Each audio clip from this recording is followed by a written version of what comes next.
Okay, in this video I'm just going to show you how to take the backhoe off.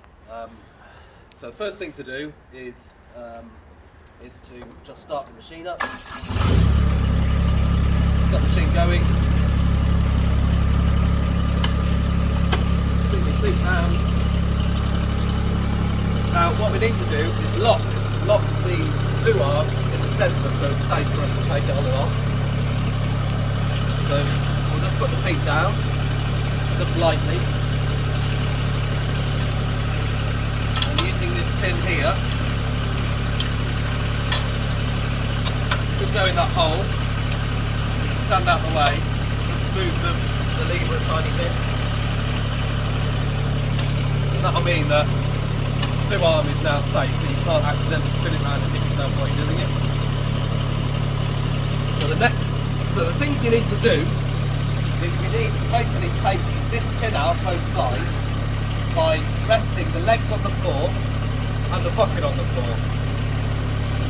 So we create a sort of a tripod effect of the legs and the bucket, and when the backhoe comes off it will sit on those points. So now we've got it roughly on the floor. What we need to do, if you come over here and just have a quick look at it,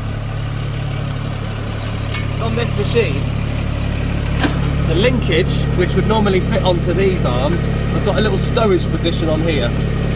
So it's good because you can keep the linkage on the tractor, but you need to disconnect those before we remove the backhoe. So the first thing to do is just remove those.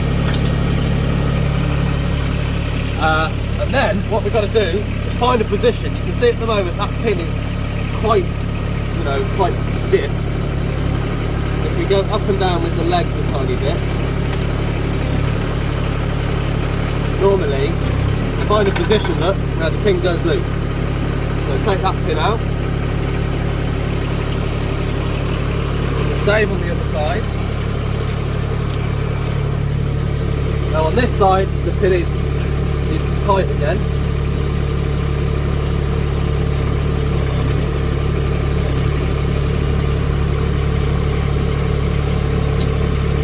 In this case we just have to move the bucket, that tripod effect, just to get the pin out. So we've got the pins out both sides, so now the machine can be actually taken off the tractor. So sitting back on the seat, the way to get it off the tractor is to just angle the machine forwards a little bit and it will come straight off. So you can see what happens there. Basically you're lifting the pin out of the hook, and then you can power it forwards and backwards with this part. You can then go up and down with the legs to get it on and off, and going up and down to get it just in the right place to get onto those pins.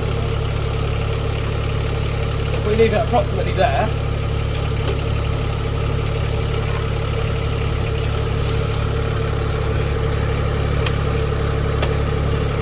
the next thing we need to do, we'll set the seat back into the driving position, turn the tractor off, and we need to now do the hydraulics on the tractor because it's disconnected now. We can remove just quick release couplings, remove the two quick release couplings off here, and you can't get these wrong because they're male and female. And then on the machine itself you need to reconnect these. If you don't reconnect them, then the 3-point linkage won't work properly. I think the best place to put these actually is up round the top of here. Keep them out of the way. So now the actual machine is disconnected. We can restart the tractor.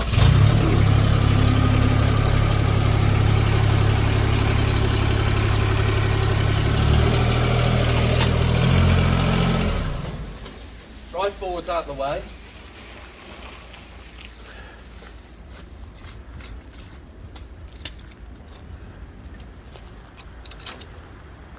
Reattach your lift arms back onto your linkage.